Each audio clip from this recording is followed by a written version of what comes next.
고전 유머 가운데 라면과 참기름이 싸웠다고 하는 이야기가 있습니다. 얼마 후에 둘 다 함께 잡혀갔는데요.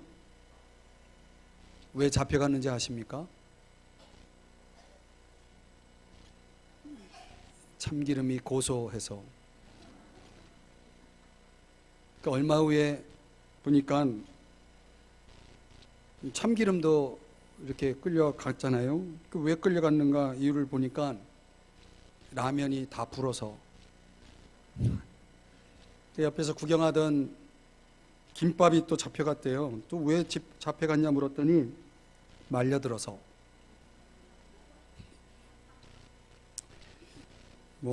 오래된 유머지만 이제 우리가 요즘 이렇게 하루하루 살아가면서 주변에서 일어나는 일들을 보면은 참 별별 일이 다 있다라는 생각을 하게 됩니다. 그래서 깨닫는 거는요, 오늘 우리 찬양대의 찬양의 가사처럼 은혜 아니면 설 수 없습니다.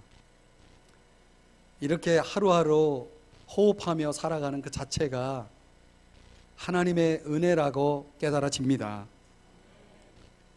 한 주간 여러분 평안하셨나요?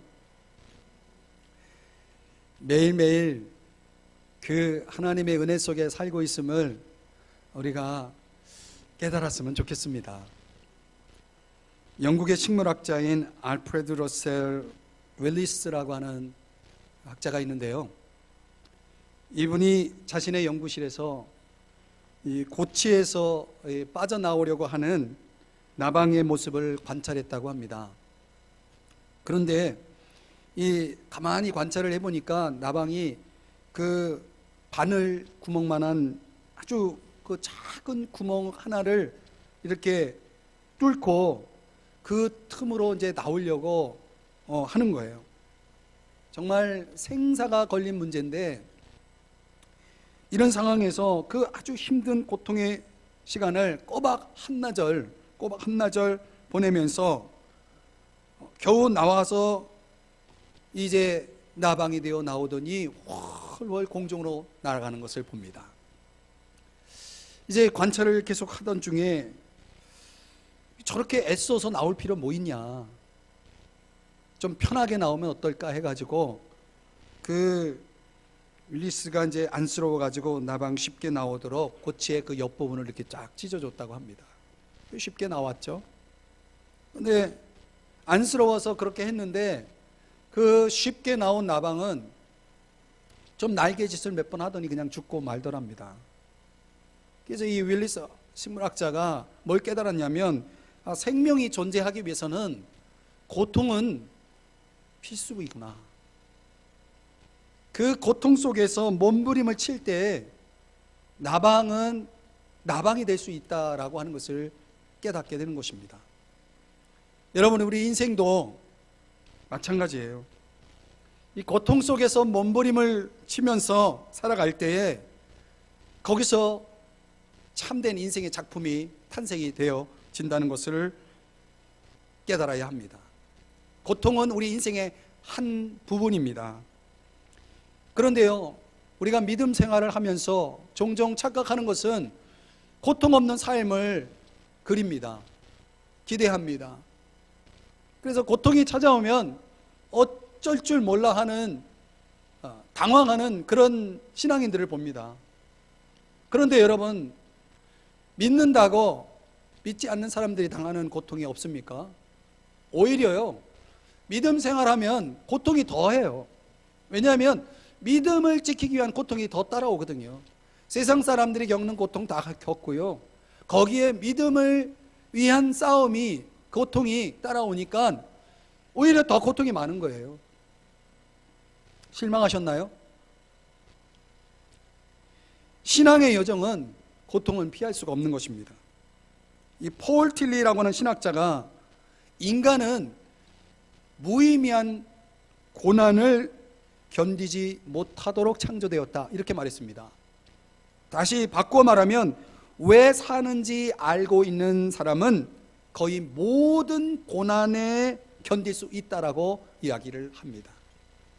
사랑하는 여러분, 오늘 본문 8절의 말씀 한번 보시겠습니다.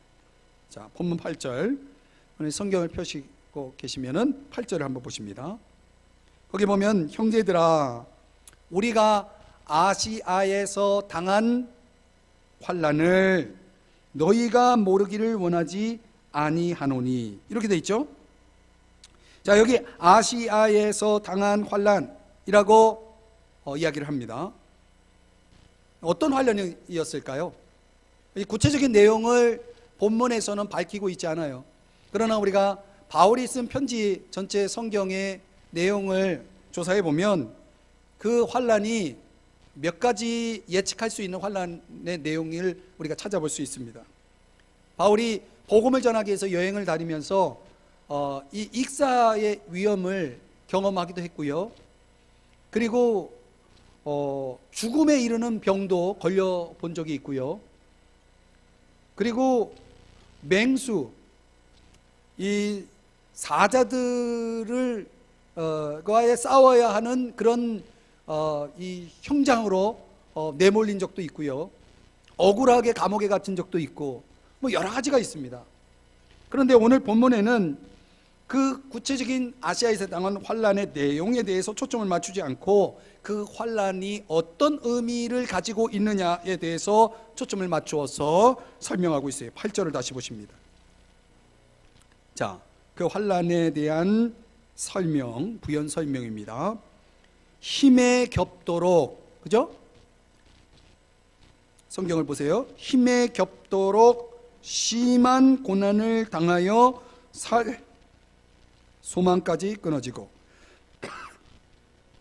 힘에 겹도록 심한 고난을 당하여 살 소망까지 끊어지고. 여러분, 아시아에서 당한 환난에 대한 수식어가 이렇게 많이 붙어 있어요. 좀 더 의미를 설명하면, 힘에 겹도록이라는 이 뜻은 능력을 벗어난다는 뜻이에요. 여러분, 사람이 살면서 자기가 가지고 있는 능력을 벗어나는 일들을 얼마나 겪어요? 많이 겪죠. 능력 밖에 있는 일들이 우리 인생사에는 참 많이 있습니다. 그렇죠? 바울이 그걸 겪었다는 거죠. 그 다음에 심한이라는 단어가 나오죠. 이거는 초과하다, 능가하다는 뜻이에요. 우리의 능력 밖에 있는 그런 문제들이 초과해요. 한두 번 일어나는 게 아니고 막 많이 일어나는 거예요. 바울이 그걸 겪었다는 거고, 살 소망까지 끊어지고, 이건 뭐냐면 한마디로 말하면 사형 선고입니다. 바울이 겪은 일이 뭐냐면, 이 그림으로 설명하면 이런 거예요. 배가 바닥에 싣고 있는 짐의 무게에 의해서 가라앉는 모습이에요. 뭔가에 짓눌려 가지고 부서지는 모습. 우울증에 걸린 사람들은 이런 심정을 알 거예요. 이렇게 마음속에 밀려오는 그 무거운 어떤 압박이 나를 산산조각 낼 것 같은 그런 심정을 이 바울이 아시아에서 당한 환난을 통해서 경험한 거예요. 오늘날 이런 환난을 겪고 있는 사람들이 있습니까, 없습니까? 많아요. 그러니까 바울의 초점은 환난이 무엇이냐라고 설명하고 있지 않고 그 환난의 의미를 설명하고자 이런 수식어를 통해서 오늘 본문을 통해서 우리에게 도대체 환난은 왜 우리에게 주어지는가라는 그 의미에 대한 묵상을 하고 있어요. 그럼 도대체 그 환난이 우리에게 주어지는 이유가 무엇이고, 또 그 환난을 통해서 내가 얻는 유익이 무엇이냐라고 하는 차원에서 본문을 설명해 가고 있는 것을 보게 됩니다. 시편 119편 71절의 말씀에는요, 이런 말씀이 나와요. 고난당한 것이 내게 유익이라. 고난당한 것이 어떻다고요? 유익하다. 도대체 뭐가 유익하다는 것일까? 우리가 오늘 본문을 통해서 함께 배워야 할 내용입니다. 환난의 이유 혹은 환난의 유익, 바울에게서 배우는 환난의 유익, 이유는 무엇일까?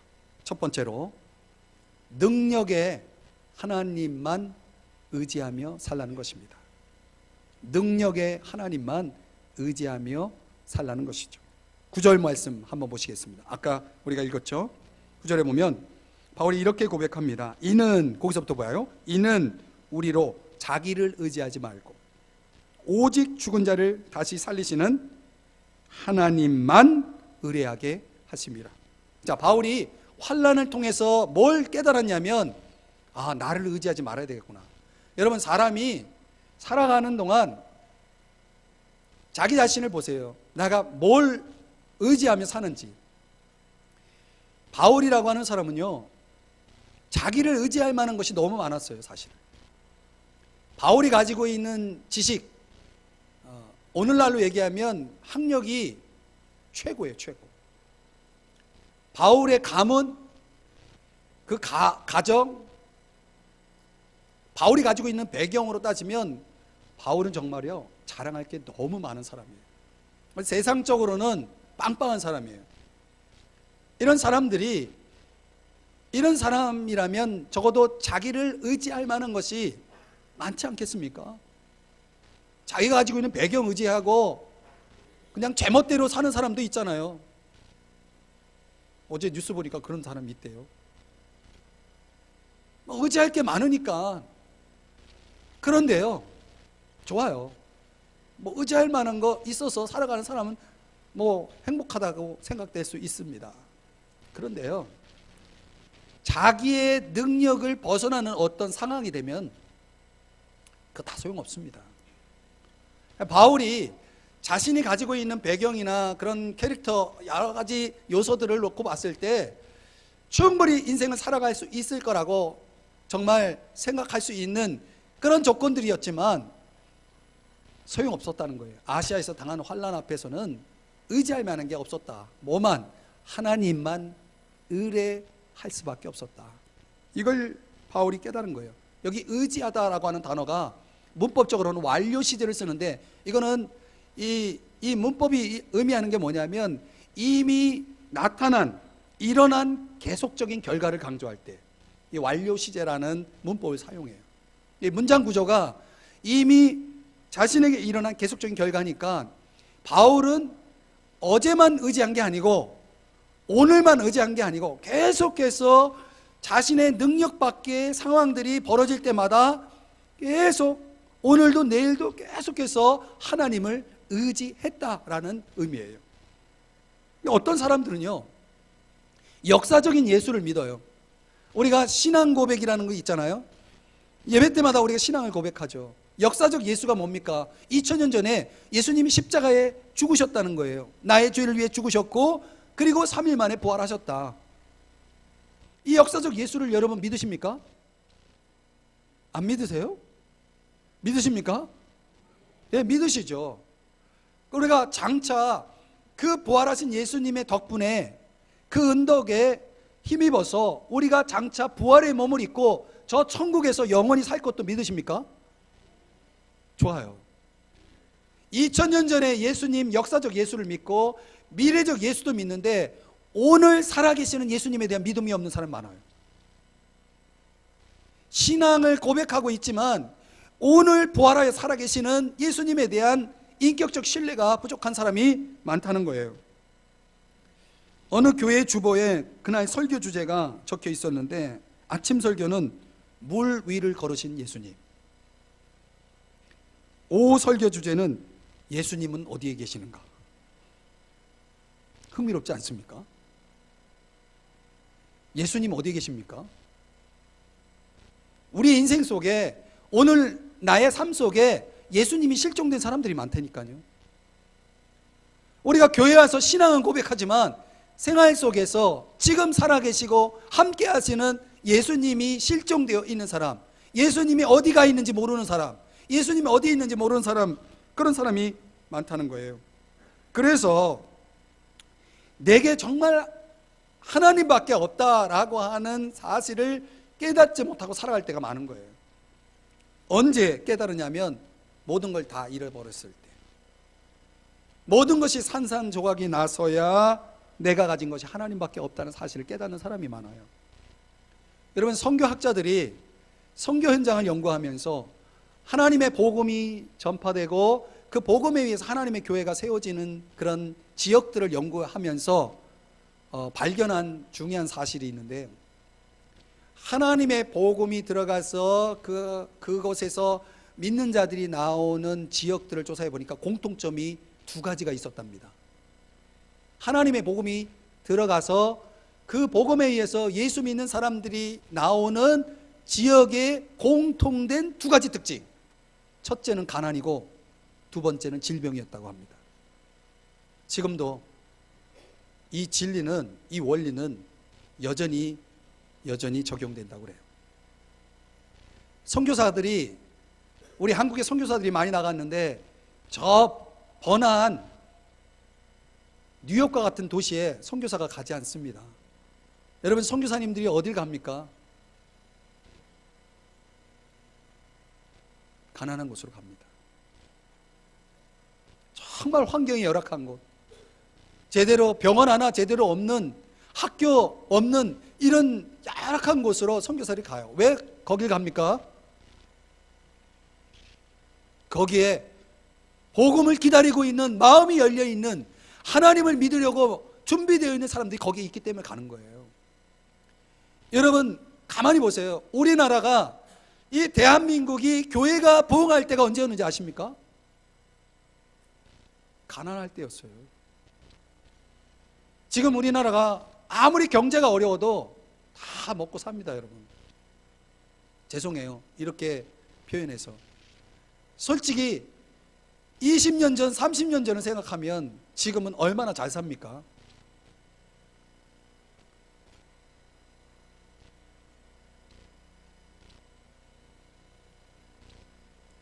하나님을 의지하는 마음으로 변화될 때가 어떤 조건일 때입니까?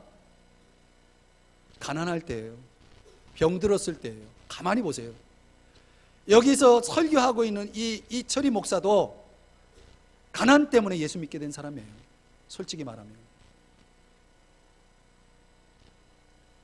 여러분, 구약 성경에 보면은 요나라는 사람이 나오는데요, 선지자예요. 요나가 하나님 말씀 명령을 받들지 않고 도망을 갑니다. 하나님이 하기 싫어서 도망을 가요. 어디로? 다시스라는 곳으로 도망을 가는데 배를 타고 가는 거예요. 그런데 도망가는 요나를 하나님이 추적해요. 도망갈 수 있어요? 어떻게 하나님으로부터 도망을 갈 수 있어요? 하나님은 어디나 계시는 분인데. 하나님이 도망가는 요나를 붙잡기 위해서 큰 폭풍을 보냅니다. 배가 뒤집힐 정도의 엄청난 그 풍랑 속에서 결국은 요나는 바다에 던져지죠. 죽어야잖아요. 죽지 않아요. 왜? 하나님이 큰 물고기를 준비했어요. 그 큰 물고기가 요나를 삼켜버렸습니다.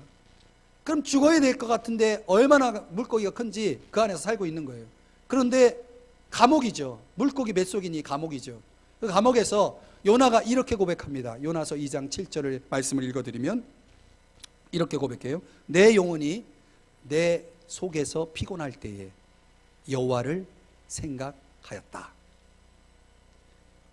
여러분, 사람이요, 하나님 언제 생각해요? 피곤할 때 하나님이 생각나는 거예요. 곤고할 때, 정말 어찌할 바 모르는 내 능력 밖의 어떤 상황을 만났을 때 사람들은 비로소 하나님을 생각하더라는 것이죠. 하나님께서 우리 주의를 환기시키기 위해서 종종 고통을 사용하신다는 사실 아십니까? 고통은 경복이에요. 뭔가 내 삶에 잘못된 것이 있다라는 것을 하나님이 신호를 보내는데, 그게 뭐냐면 고통이라는 신호입니다. 그래서 종종 어떤 학자는 고통은 하나님의 메가폰이다라고 얘기했습니다. 그 소리를 듣는 거예요. 듣고 정신을 차리는 거죠. 바울이요, 아시아에서 경험한 그 상황이 아주 최악의 상황이었어요. 그러니까 바울과 같은 능력자도 자신의 능력 밖에 있는 그런 상황을 만나니까 별 수 없죠. 어떻게 해야 돼요? 하나님만 의지해야죠. 이걸 깨달은 거예요, 바울이. 그럼 우리가 큰 거는 깨달았는데 자잘하게 우리 삶 속에 일어나는 그냥 내 의지 안에서 해결될 수 있는 것에 대해서는 하나님 의지하지 않아도 된다라고 생각합니다. 그런데 여러분, 그것조차도, 그 평범하고 아무것도 아닌 것조차도 내 능력으로 안 될 때가 와요. 여러분, 감기라는 바이러스가 나를 완전히 꼼짝 못하게 하잖아요.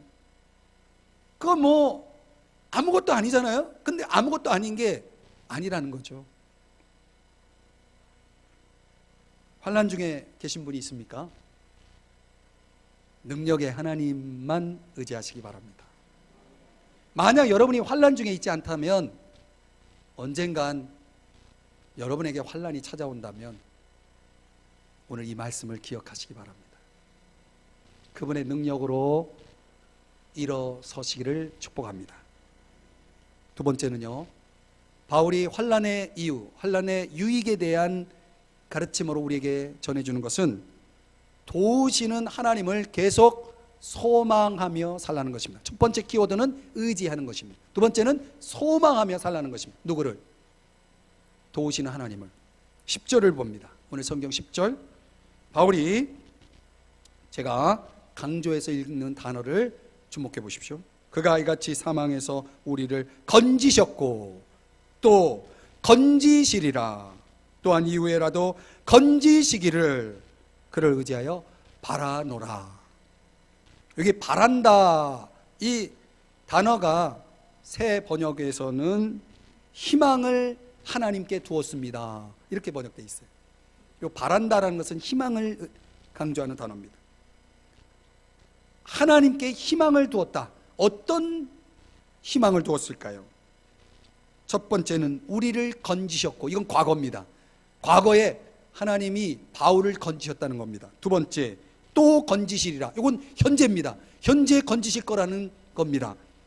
이후에라도 건지시기를, 이건 미래에, 앞으로 건지실 거라는 겁니다. 그러니까 바울은 앞으로 미래 마지막 부활의 몸을 입고 궁극적으로 우리가 건짐을 받는 때가 올 것입니다. 미래의 일이죠.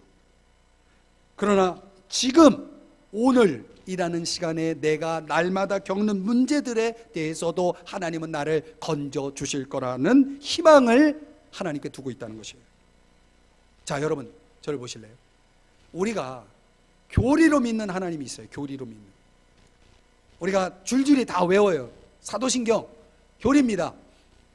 그 교리로 믿는 하나님과 내가 삶에서 경험하는 하나님이 구분되지 말아야 됩니다. 내가 고백하고 있는 이 하나님과 내가 삶 속에서 경험하고 있는 하나님이 같아야 된다는 얘기예요. 바울은 그게 같았어요.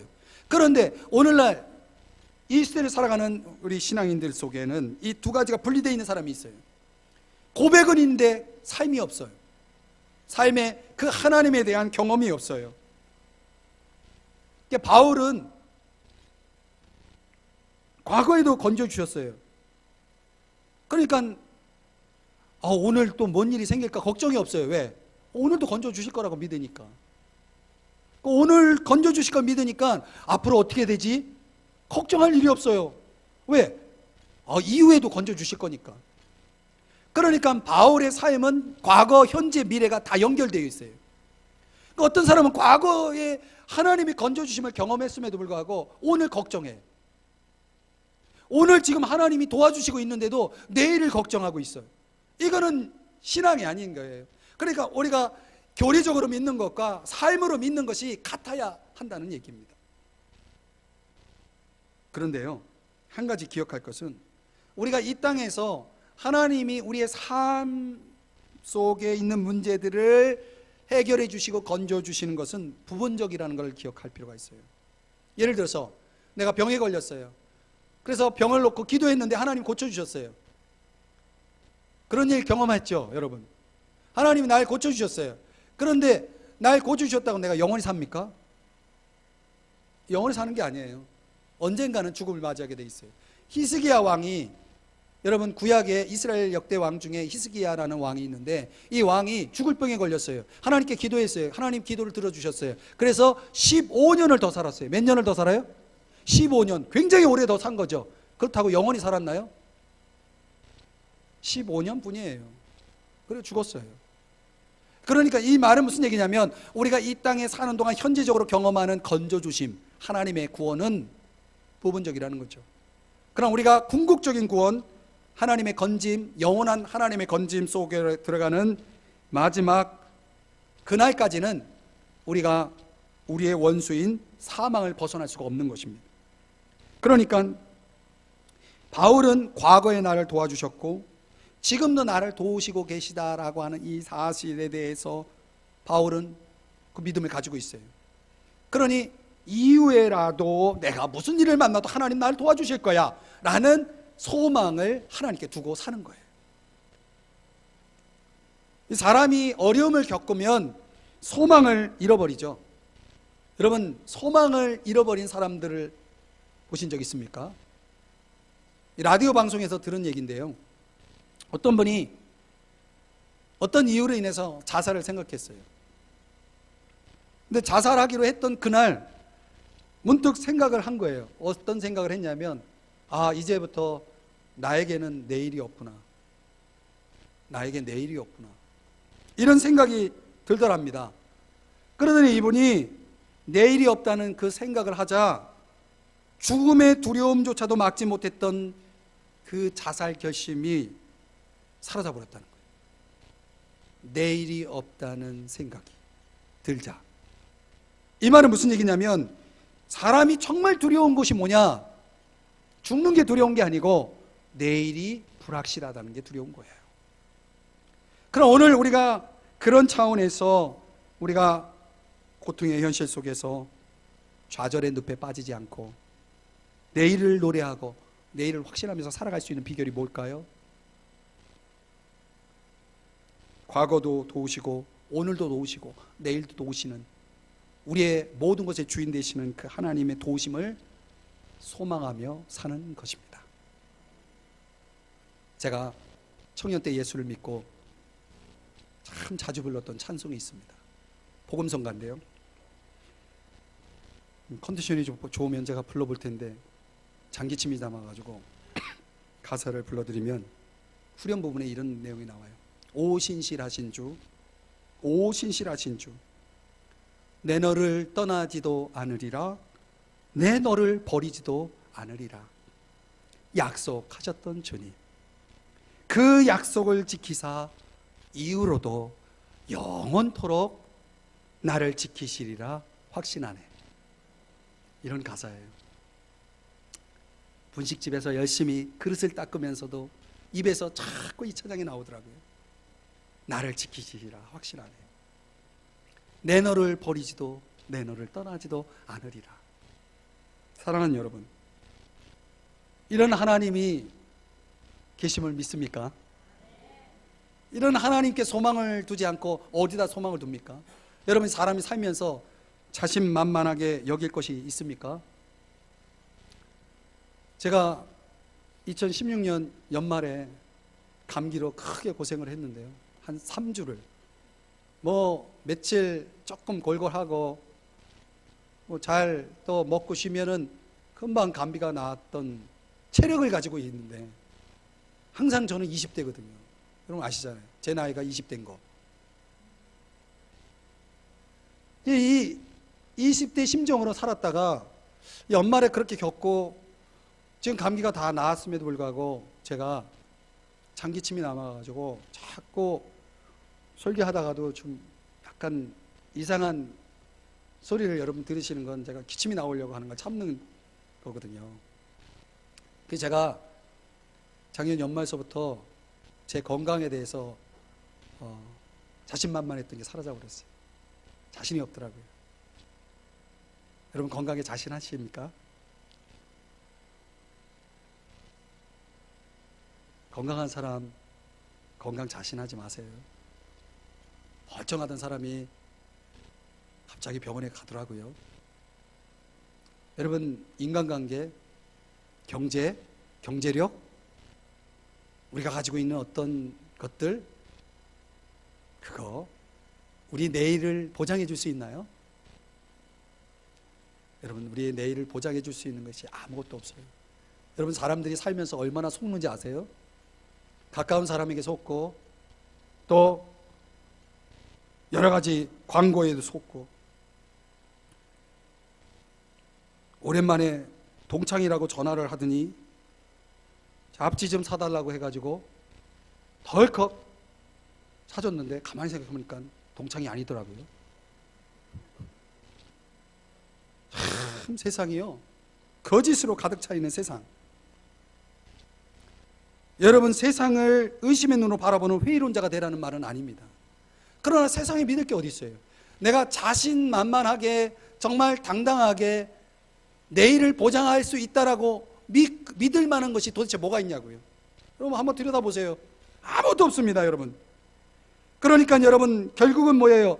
우리가 어디에 소망을 두어야 할지를 아셔야 된다는 거예요.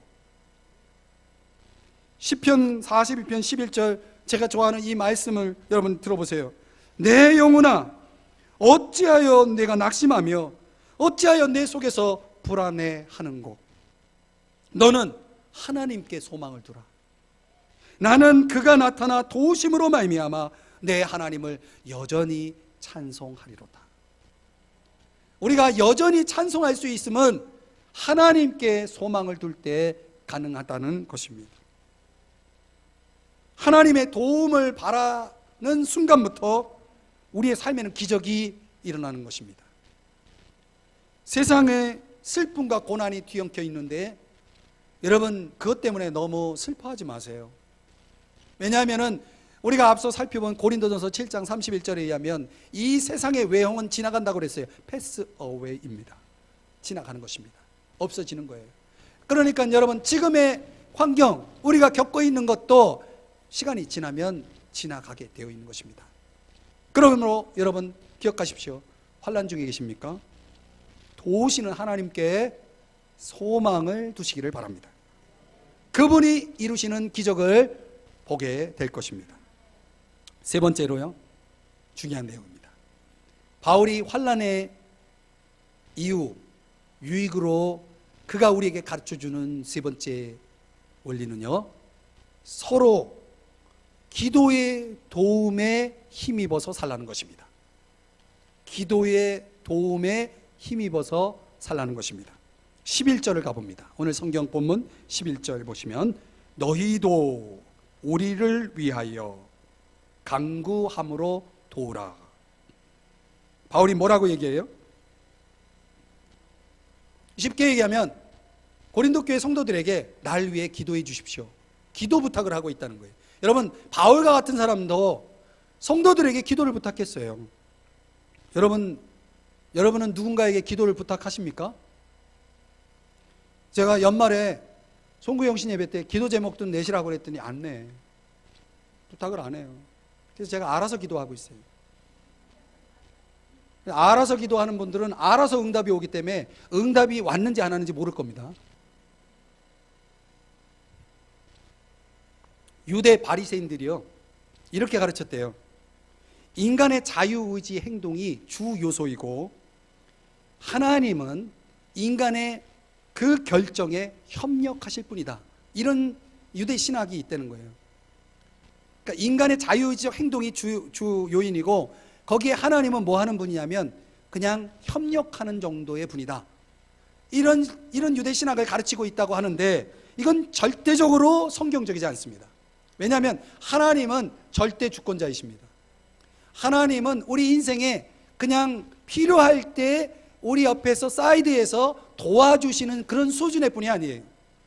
우리가 마치 이런 유대 신학의 가르침에 의거해서 살아가는 사람들, 그런 신앙생활을 하는 사람들, 필요할 때만 하나님을 찾는 사람들은 잘못된 신앙을 가지고 있고 성경적인 신앙이 아닌 것입니다. 하나님은요, 인간의 기도에 좌우되지 않습니다. 하나님은 당신의 뜻을 인간의 기도에 의해서 이렇게 저렇게 하시는 분이 아니라 하나님 당신의 뜻을 끝까지 관철하시고 이루어 가시는 분이십니다. 주권자이십니다. 다만 하나님은 종종 당신의 뜻을 이루심에 있어서 인간의 기도를 사용하신다는 것입니다.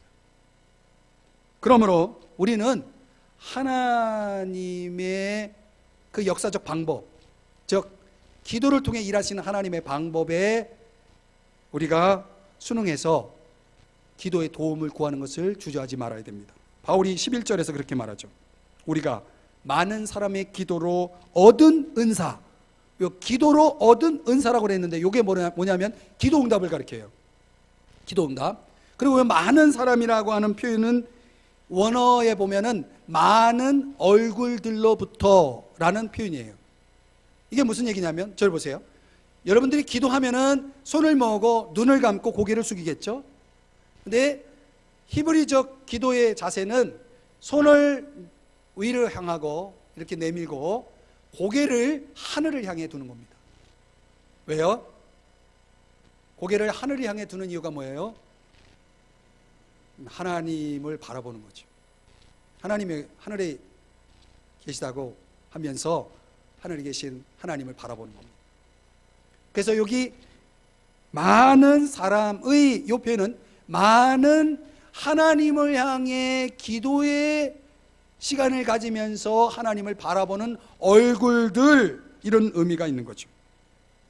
그런 얼굴들의 그림을 그리면서 바울이 뭐라고 얘기냐면 고린도 교회 성도들이 하나님을 향해 고개를 들고 하나님을 향해 기도해 줌으로 인해서 나는 그 응답으로, 기도의 응답으로 여러 가지 아시아에서 당하는 환난에서 건짐을 받았습니다 라고 하는 감사의 고백을 하고 있는 것입니다. 여러분, 바울이 여기 있고 고린도 교인들이 여기 있습니다. 이 사이는 수백 킬로미터가 떨어져 있어요. 이 고린도 교인들이 바울을 위해서 뭘 할 수 있습니까? 바울을 도울 수 있습니까? 없어요. 수백 킬로미터 떨어져 있는데 어떻게 도와요? 그런데 이 고린도 교회 성도들이 마음을 합해서 이 수백 킬로미터 떨어져 있는 이 바울을 위해서 기도했어요. 그랬더니 이 고린도 교인들이 바울을 위해 할 수 없는 어떤 일을 하나님이 바울을 위해서 하시는 거예요. 이게 기도의 능력이에요. 내가 할 수 없는 일을 하나님이 하시는 역사, 이게 기도의 역사라는 거예요. 오래전 이야기인데요. 빌리 그레함이라는 목사님이 계시는데 여러분 아시는지 모르겠어요. 유명한 목사님이죠. 고인이 되셨죠. 이 목사님이 여러 대중 집회를 많이 하시는 목사님인데 어느 날은 이 젊은이들을 모아놓고 이 집회를 진행하다가 말씀 중에 이런 말씀을 했다는 거예요. 여러분이 지금은 모르고 있지만은 하나님은 여러분들의 배우자가 누군지 아시고 계십니다. 그러니 이름은 될 수 없겠지만은 나를 위해 예비하신 그 배우자, 그 사람을 위해서 기도하십시오. 이런 이 설교 내용 중에 이런 내용이 있었다는 거예요. 근데 그 집회에 누가 참석하고 있었냐면 이 메릴린 헤블린이라고 하는 자매가 이 청년 자매가 그 집회에 참여하고 있다가 빌리 그레함 목사님의 그 설교 메시지에 감동을 받아요. 이름을 모르지만 하나님이 나를 위해서 예비하신 배우자가 있다는 사실과 그 배우자를 위해 기도하라는 거예요. 누군지도 모르고 어떻게 기도해요? 그래도 기도하라는 거예요. 거기에 감동을 받아서 기도를 시작해요. 하나님, 이름은 모르지만 어디에 살고 있을지는 모르지만 내 남편 될 사람을 위해서 기도합니다 하면서 몇 년을 기도해요. 드디어 남자를 만나서 결혼을 했습니다. 그리고 그 결혼한 남자랑 이제 결혼했으니까 같이 지낼 거 아닙니까? 그 대화를 나눈 중에 놀랄 일을 듣게 돼요. 뭐냐면 이 자매가 빌리 그레함 목사님 집회에 참여해서 목사님 설교에 감동을 받고 이름 모르지만 어디 사는지도 모르지만 하나님이 날 위해 예비하신 남편이 배우자가 있다는 그 말씀에 순종해서 기도를 시작한 그날, 지금은 남편이 된 그 남자가 예수를 믿게 되었다는 겁니다. 기도를 시작한 그날 그 남자가 예수를 믿었다는 거예요. 여러분 별로 안 놀라시네. 참 놀랄 일입니다, 여러분. 여러분 누군가를 위해서 기도한다라는 것이 이게 얼마나 중요한 일인지를 이 한 사건을 예를 들면서 여러분 깨달으셔야 됩니다. 여러분 우리가 함께 하지 못하지만 내가 직접적으로 도울 수 없지만 어떤 고통을 당하는 분들을 위해서 또 해외에 나와서 선교하는 분들을 위해서 내가 누군가를 위해 기도할 때에 그 기도가 응답되고 있다는 사실을 우리는 상상하지 못할 수 있습니다. 종종 여러분들이 운전을 하고 어디 가다가 정말 위험한 상황에 대형 사고를 당할 그 위험천만한 상황에서 정말 기적적으로 나를 그 사고에서 지켜주셨을 때 여러분 그 시간 누군가 날 위해 기도하고 있었다는 사실을 여러분 생각해 본 적 있습니까? 여러분 우리 삶 속에는요 얼마나 놀라운 기적들이 일어나고 있는지 몰라요. 이 이유는 오늘 본문에 말씀하고 있는 것처럼 누군가 날 위해 기도의 줌으로 인해서 가능하다는 것입니다. 우리의 생활 속에서 우리는 얼마나 이런 기도의 응답을 경험하고 있는지, 그 기도 응답이 어떻게 가능했는지, 지금 나를 위해 기도해 주고 있는 사람이 어느 정도 있는지 여러분 아십니까? 누군가 날 위해 기도하고 있음을. 저는요 목회자로서 우리 성도님들이 행복하고 건강하게 사는 게 저희 행복이고 저희 기쁨입니다. 제가 새벽에 우리 성도님들의 이름을 다 불러가고 가족들의 이름을 보면서 기도를 합니다. 기도 제목 주신 분은 그 기도를 중심으로 해서 기도하고, 기도 제목 안 주시면 제가 알아서 기도하고, 그래 말씀 가지고 기도하고 막 그럽니다. 그러면 하루가 든든해요. 왜 든든합니까? 하나님 기도를 들어주시고 지금 내가 볼 수 없는 곳에서 살고 있는 우리 성도님들 하나님이 지켜주실 걸 믿기 때문에 든든해요. 근데 어느 날은 제 약함 때문에 기도를 못하고 하루를 시작할 때는 하루 종일 불안해요. 그럼 이상하게 또 전화가 와요. 좋은 전화가 아니에요. 그러니까 하나님이 이 목회자인 저에게 기도를 쉬지 못하게 하는, 성도님들을 위해서 한순간도 기도를 쉬지 못하게 하는 이 신호를 하나님이 주시는 그런 게 있어요. 저에게. 저는 이제 목회자이기 때문에 그거 있는 거예요. 하나님이 저에게 그런 마음을 주시는 거예요. 너 기도해야 된다. 어떤 때는 중간중간 생활 속에서 하나님이 좀 기도의 마음을 누가 자꾸 생각이 날 때가 있어요. 그럼 기도해요. 그리고 어느 날 그 생각나는 사람을 위해서 기도하다가 전화를 하면 그분이 반갑게 전화를 받아요. 목사님 전화 받고서 힘이 났다고. 이게 참 신기하죠. 저는 여러분들과 같이 살 수가 없잖아요. 여러분들의 삶의 현장 속에 제가 함께 할 수 없잖아요. 그런데 여러분 저는 하나님께 기도할 뿐이에요. 그런데 그 기도가 실제로 역사한다니까요. 사랑하는 여러분, 여러분에게 기도가 있습니까? 그런데요, 어떤 날은 내 자신이 기도할 힘조차 다 잃어버릴 때, 정말 입을 열 수 없을 만큼 지쳐 있을 때가 있어요. 솔직히 기도하지 않고 사시는 분도 있잖아요. 여러분 중에. 근데 내가 기도하지 않더라도 누군가 나를 위해 기도해 주면 얼마나 좋아요. 남편들이 나가서 열심히 일할 때, 그 기도하는 아내가 있을 때, 기도의 기자도 모르는 남편이 잘 되고 정말 건강하게 열심히 일할 수 있는 거, 이게 뭡니까? 그 기도하는 아내 덕분이에요. 아멘이 없으신 걸 보니까 아직도 잘 모르시는가 본데 그런 거예요. 여러분, 극도의 이기주의, 개인주의가 팽배한 시대를 살아가는 동안 특별히 현대 그리스도인들이 놓치고 있는 아주 중요한 사실이 있어요. 그게 뭐냐면 소속감 없이 신앙생활 하는 거예요. 그게 편하다고 생각해. 주일 예배로 족하는 신앙생활, 아무에게도 터치받지 않는 그런 자유로운 신앙생활, 네, 좋아요. 그런데요, 그런 분들이 종종 당황하는 때가 온다는 거죠. 어려움이 생길 때 어쩔 줄을 몰라 하죠. 이런 어려움을 만나면 사람들은 비로소 내가 공동체를 떠나 있는 그런 소외감, 고독감을 경험하게 되는 거죠. 이럴 때 나를 위해 누가 기도해 줬으면 좋겠는데 기도를 부탁할 사람이 내 주변에 없는 거예요. 여러분, 이 처절함을 여러분 느끼셔야 됩니다. 깨달으셔야 됩니다. 신앙생활이요, 편하게 하는 거 좋아요. 그 편함이 결정적인 순간에 결코 편한 것이 아니라는 것을 깨닫게 되어지는 것입니다. 우리 교회가 이런 소그룹을 강조하는 이유가 왜 그러냐면, 우리 교회뿐만 아니에요. 여러분, 신앙생활은 내가 소속되고 함께 하는 것이 여러분 우리에게 얼마나 유익한지를 아셔야 됩니다.